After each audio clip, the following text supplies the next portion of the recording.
Hello, everyone. Hello, beautiful teachers. Welcome. Do say hi in the chat. Let me know where you're joining from. It's great to be back with you again. Things might look a tiny bit different. I'm using a different camera. I had a human moment. So my camera, my proper camera, is on my table here. And it's normally plugged in, so it stays charged, right? But it was not plugged in. It was plugged in on the camera end, but I had, for some reason, probably because I was testing something, taken out the USB going into the computer. So it's not charged and it won't stay on because it needs like a minimum amount of charge. But you know, the show must go on. And it started like this, so this kind of takes us back, right? Anyone feeling nostalgic? When I started doing these shows in 2020, I didn't have a different camera, at least not one I could connect to my computer. So this is how we began, on a webcam. Possibly on this computer. I think it might have been my previous computer, but it's almost the same one. Now my office setup was slightly different, but still, you got your grainy quality back, so I hope you're enjoying it. Anyway, this is mostly about chatting. It's not about a beautiful camera image, so I hope you'll still enjoy the content. And bonus, you can see my sewing machine more clearly in the background. It's normally blurred out. So there you go. Hello to Juliet and Serena and Glenda. Nicole is here. Diana, is here. And Tiffin and Rachel, Laura, Andra for the first time. Welcome. Fantastic to see you all here. Terrific thunderstorms in the UK. Oh, I didn't realise that. Nothing like that over here. So, yeah, it's just been very grey and normal for Dublin. We're in the countdown to the recital, as I'm sure many of you are, and you've heard me talk about if you're a regular on the show. We've got 2 and a bit weeks to go. It's 2 weeks on Sunday. So, I'm looking forward to it, assuming all goes well, but I'm looking forward to it. And most of the students are ready, so, you know... They'll all be ready by the day, or we'll have trimmed down their piece or given them something different at the last minute. But that's how we roll with things. It is one of those things as you go through your years of teaching that you start to say, you know, it'll go as well as it goes. I can't actually go over to their houses and make them practice performing in front of relatives and stuff. I can only suggest. So, or strongly suggest. But yeah, it's great to be here with you again, and I spent the rest of earlier today, preparing presentations for this summer, so I'm getting really excited. Coming out to the recital always means, like, we're close to the summer break. I haven't counted the weeks left or anything, but I finish up sort of almost the end of June, and then I'll have, like, 4 days off, and then I'll be travelling until... mid to end of July. So, there's a lot to prepare for in the time leading up to that, because I don't have much time off teaching before I then go away. But it's exciting. I was doing presentations today for APPC, which is in Melbourne. Excited to go back that direction again. And some of those are also for our Teacher Turbo Boost, which is happening in Cincinnati, if you haven't heard. And the early bird tickets for that are available until the end of May, or while stocks last. So do get on that if you haven't got your ticket already, and you can make it to Cincinnati on July 20th and 21st. I would love to see you there. And we started getting some of the goodie bag prize stuff in. And we've got some great stuff from some sponsors, which is really exciting, and from us. And I've got the actual bags, which is exciting too. I think you're just going to love everything we have prepared for you. I cannot wait for it. So a lot of preparations for that for me at the moment. But I also have something else exciting happening at the moment. And this is kind of a sneak peek. It's not announced anywhere. But I've written another short book. And it's starting to enter proofreading stages at the moment. So I'm hoping it'll come out maybe in August, all things going well. It is specifically for beginner teachers, so I'm aware that's probably none of you. but it's for people starting their studio for the first time or in their first few years. And I hope that when it does come out, you'll pass it along. It's basically all the stuff I wish I'd known in one neat package instead of like all over the place and having to scramble information together.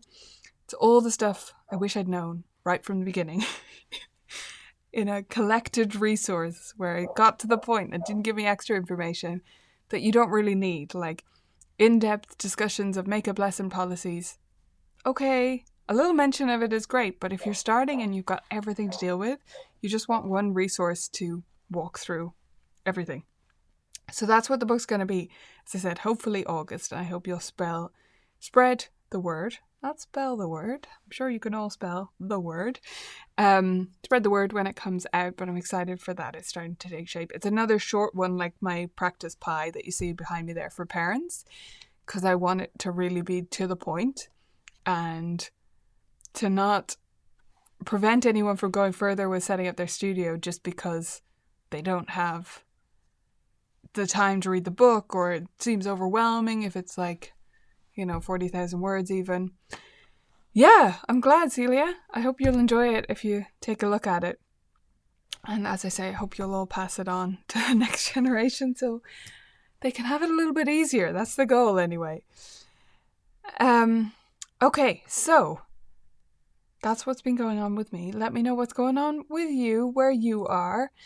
And our special topic today is about students quitting. So because of the camera issue, I'm just going to stay on this view.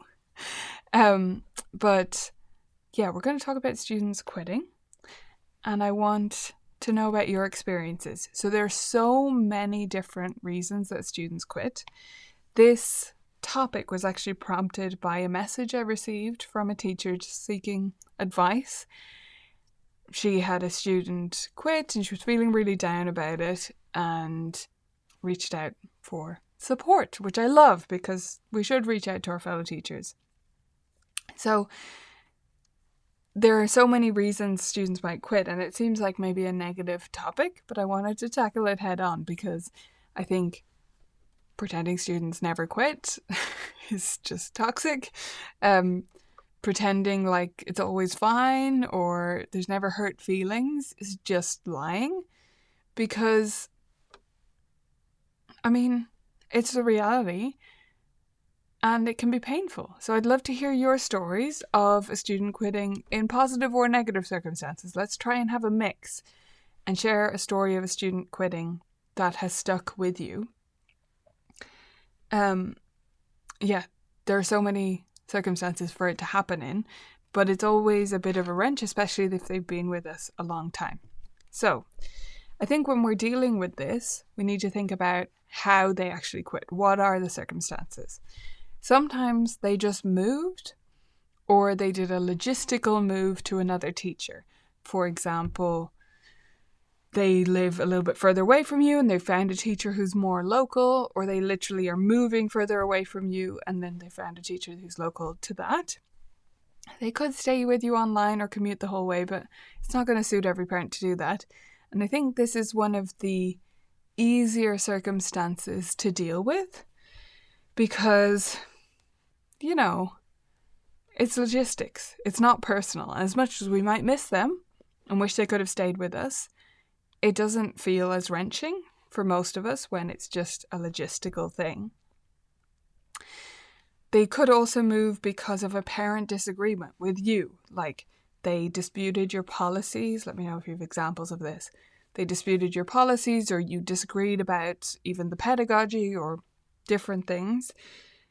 And that can be harder to deal with, especially when we really like the student, but the parent is always late with their payments, or they keep demanding makeup lessons you're not willing to give, or they can't bring the student on time, or various other things that might happen.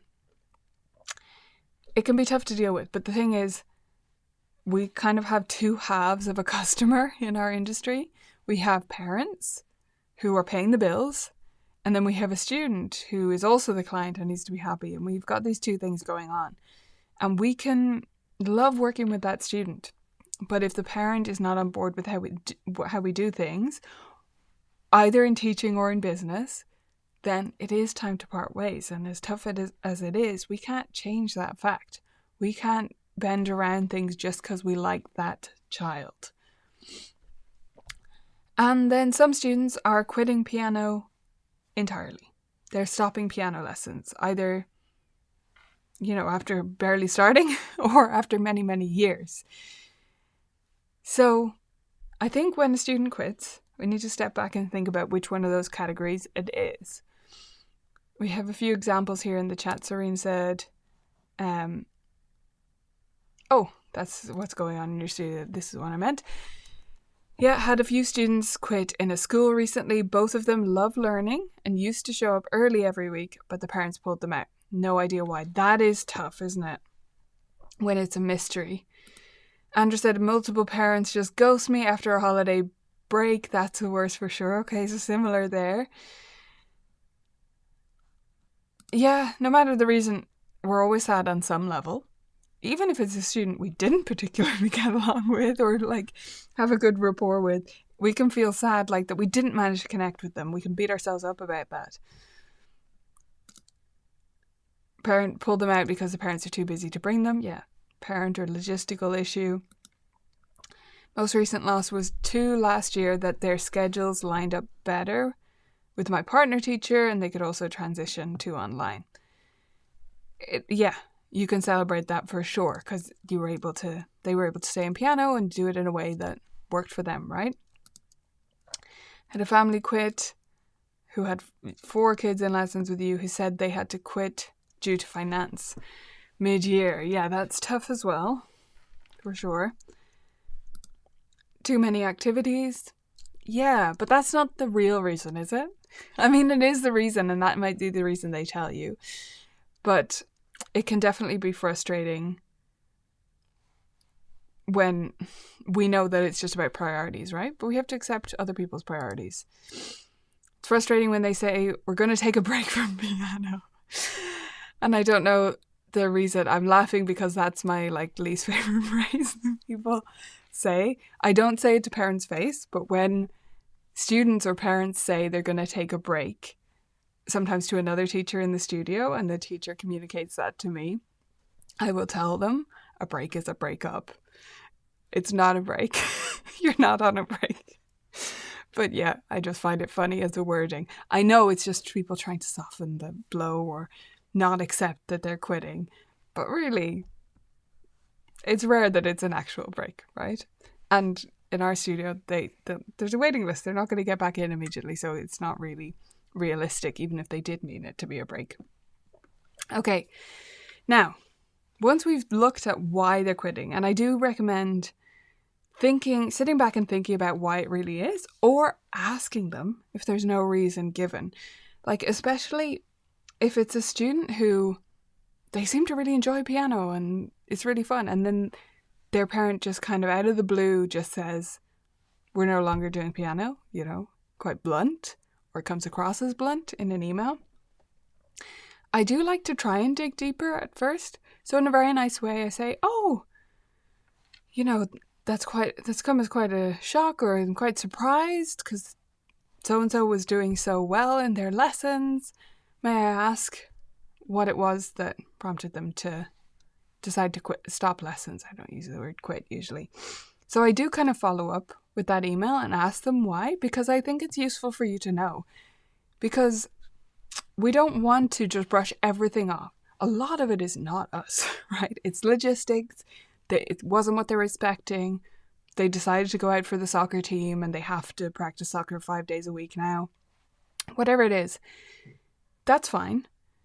But some of it is us, right? We do have to take what we can from it and learn from it if we can.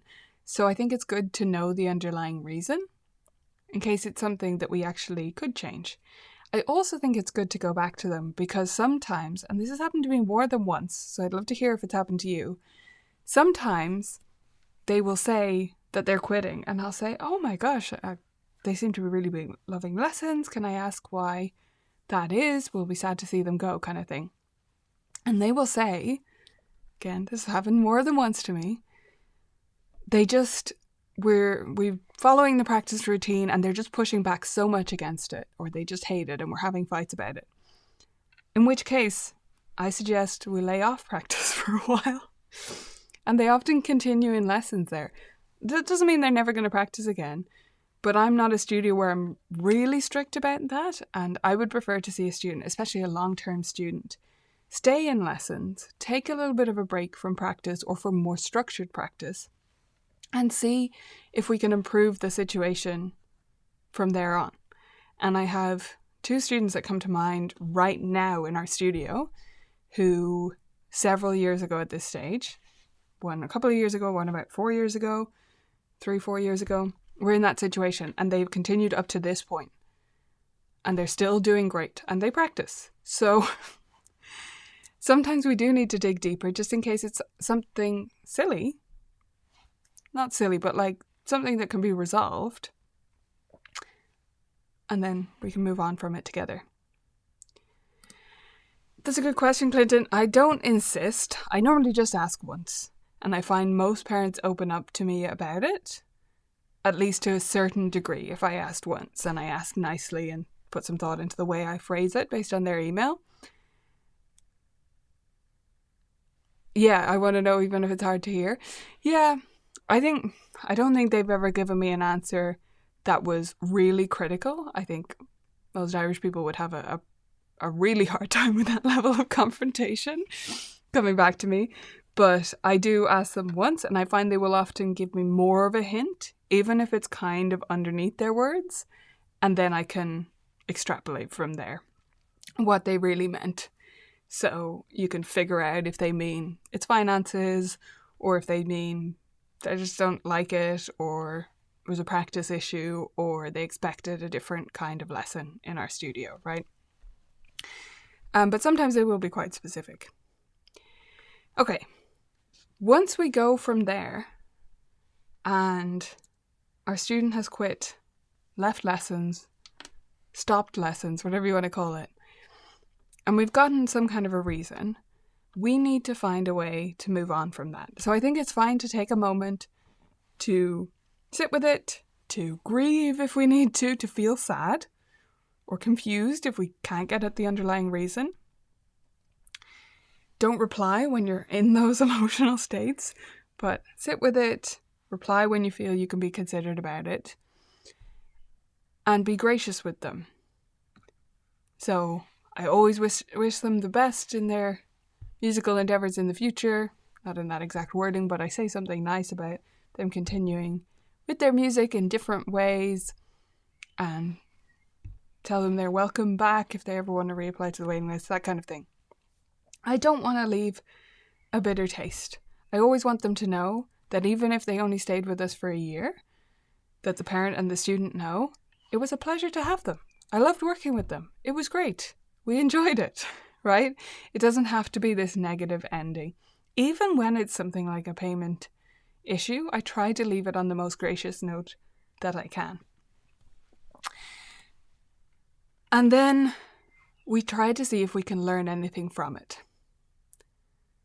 So is there something you can take from that? Do you have a policy that other studios don't have? And I'm not suggesting removing it, by the way, necessarily. It's often about the communication at the start. When I communicate to parents at the very first meeting I have with them that we will not make up any lessons ever and various other things that might be different, they nod along and they're fine with it and they do accept it. And yeah, they might need a reminder or two, but there's no big dispute about that because they understood from the start. It was laid out from the start.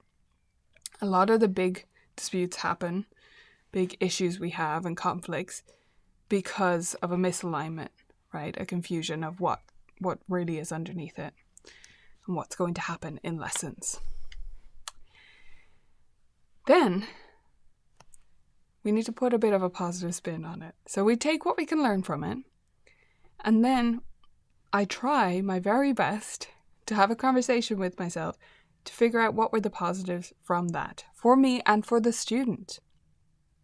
Because if they stayed with us for, let's say, 2 years even, they got something from that.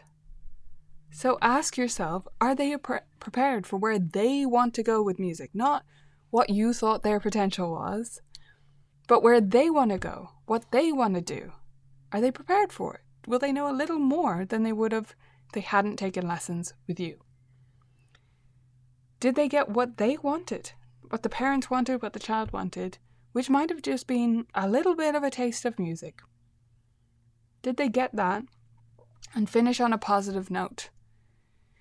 Because the thing I don't want any student to get the feeling of is they are not musical, or this is not for them, right? And as long as they leave feeling like they can do it, or they could do it in the future, like they can explore in their own way, I think that's a large level of success for me. Yes, I want them to go further, but realistically, they've gotten something from those lessons. So what was their goal when they started? What did they want to achieve? Do you have notes on that? Can you go back? Can you remember? And did they achieve it, or did they get part of the way there? Again, living up to their potential is about us. It's not usually about them, and it's not relevant to this equation. We might want them, because they could, to go ahead and go all the way and play the sonatas. But if they don't want to do that, and it's not relevant to their goals, what they or their parent wanted, then that's nothing to do with potential. It doesn't matter what potential they have. Everyone has potential. Everyone is musical. But we can't pin all of that expectation on them from us. So, what did they gain? And, as in the case of the example I started with, which was this teacher who'd got in touch with me, they were very sad about their student leaving. Their student had actually been with them a long time in that case. And I think we can frame that as more of a positive. Yes, we can be sad and miss them. That's valid. But it's not a negative quitting occasion when they've been with us for 10 years. It's a positive. They are graduating from lessons. They're moving on to something else, to a different type of lessons, to other experiences. They're moving away because they're going to college, literally graduating from high school or whatever. But they're graduating from lessons.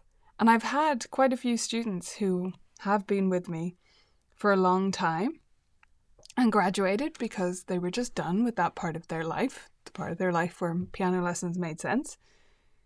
And that's great. I hope they keep playing. I hope I give them the tools to be able to play whatever they want to play, whenever they want to play, whether it's on the piano or some other instrument or sing in a choir or whatever they end up doing. So I try to reframe it as graduation when I can. Let's check in with the chat.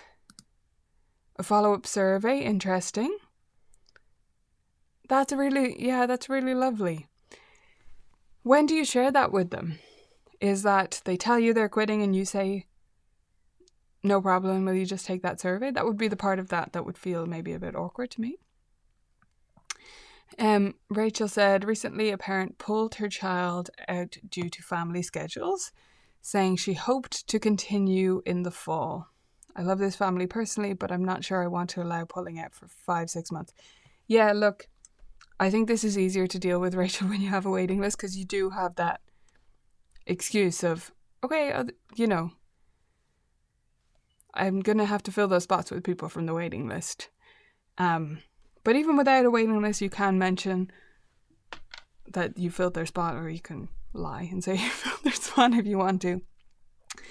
Because you can't hold that spot specifically for them. So you should be actively trying to fill it during that time. Or you don't have to try and fill it. You could cut those hours from your teaching schedule if you don't want to fill that spot. If you'd prefer to have some more free time, more time to practice, more time to make dinner, whatever it is, then that's fine. You no longer have that spot available. But yeah, I don't love the whole putting lessons on pause attitude. Yeah, I do think, as I say, I am in the privileged position of having a waiting list. I can't always fill spots instantly. It does depend on scheduling and stuff, but I do have more of a possibility of filling them than when I first started. So it's not so much the financial issue to me. But if you're worried about the financial part, not that that was your question, Rachel, I've gone off on a tangent. If you're worried about the financial aspect of students quitting, when you plan out your studio and your fees and all of that stuff, you need to build in a buffer. Because the thing is, some students are going to quit. You can have pretty good retention. I have pretty excellent retention rates in my studio. That doesn't mean no one quits ever. Stuff comes up. Yeah, maybe they decide not to do piano. Maybe they decide not to do piano with us. Or maybe they move or something changes in their life and they just can't make it work anymore. When it is financial on their end, if it's a long-term family, have been known to offer them a full or partial scholarship for a period of time if I think it's a transient issue. So if parent has some big unexpected expense and they say, I hate to do this, we love lessons, but we really just can't do it, so we're hoping to come back the following September due to financial reasons, I will often give them some kind of scholarship to tide them over, and then they'll go back to fee paying after that. But be careful with that. I don't kind of offer it openly because I personally think scholarships should be needs-based. Definitely for me, not aptitude-based or talent-based, because a lot of the financial things are just priorities, and every family needs to set their own priorities, and that's fine by me. If piano lessons are not in their budget, that's fine. But most families can afford it if they want to, at least where I live.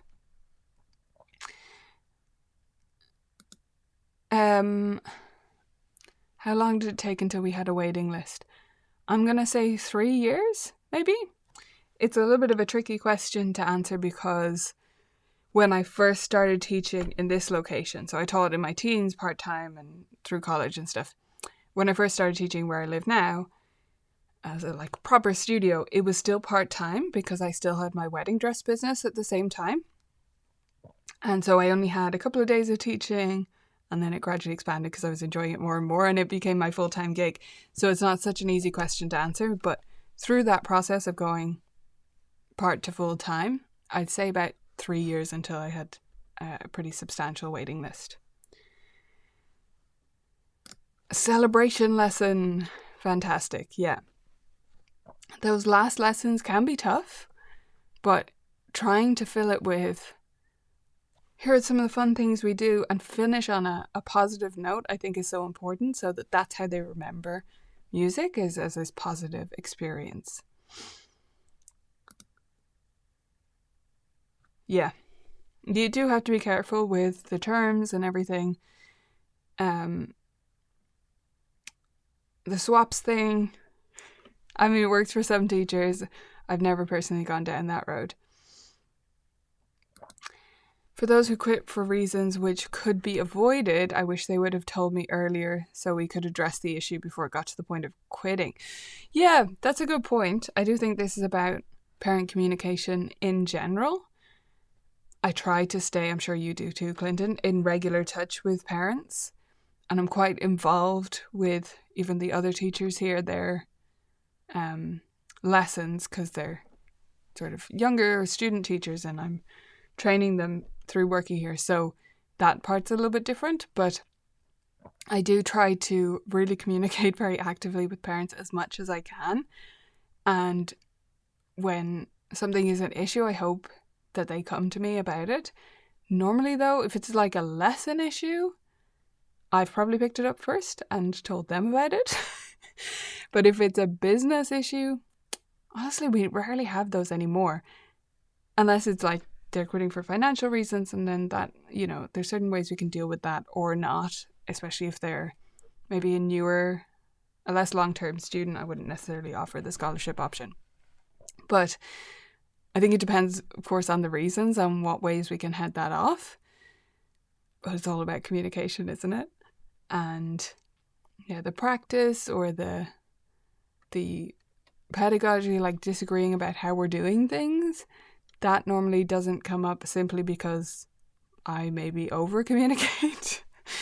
rather than under at all times. I don't email them constantly, but they do get regular updates and information, and we follow up with little bits and pieces to make sure we don't come up with these lesson type, teaching type issues. Yeah. Oh yeah. It's sometimes, like I say, I've had some students who they go through some financial difficulties, and we implement a scholarship, and I've gotten them through that time, and then they've continued to pay us. But it is absolutely not income. And I don't want to sound too prejudiced, but I will say that most of the families I have from the lower income neighborhood where I live are more appreciative, more engaged, more supportive than the families from the neighbouring higher income, fancier house areas beside where I live.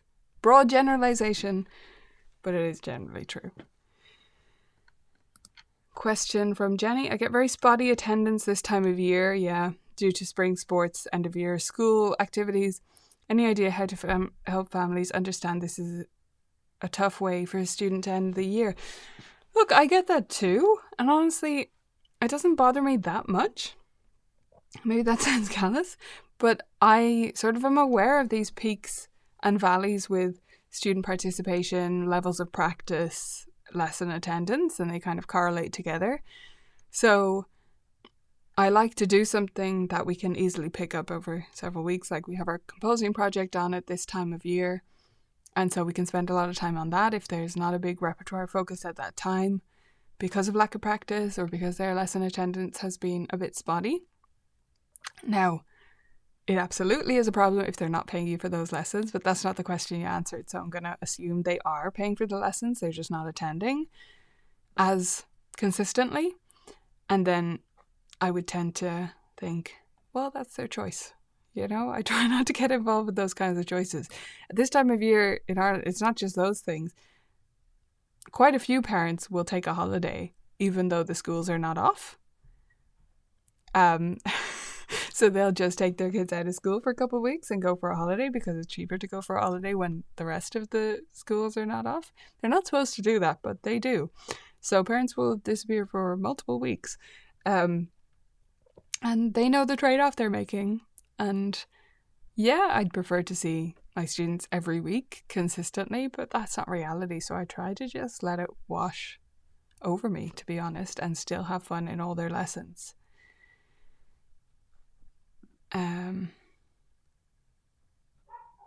On the swapping, you definitely have to lay that out in writing, make sure it's very clear. But yeah, I do prefer, personally, I would never do that. If I wanted, a family who one of the parents was a cleaner and they were going to clean our house, we would both just pay each other. Even though it cancels out, I prefer to keep them separate, but that's me. Okay. Thank you all for joining me and for participating so wonderfully.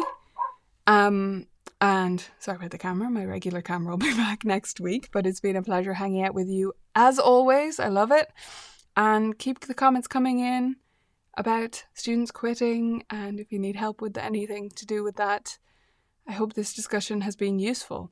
If you haven't already got your ticket and are able to make it to Cincinnati, make sure you check the link in the description for the Teacher Turbo Boost happening on July 20th and 21st. And I will see you back here next week. Bye, everyone.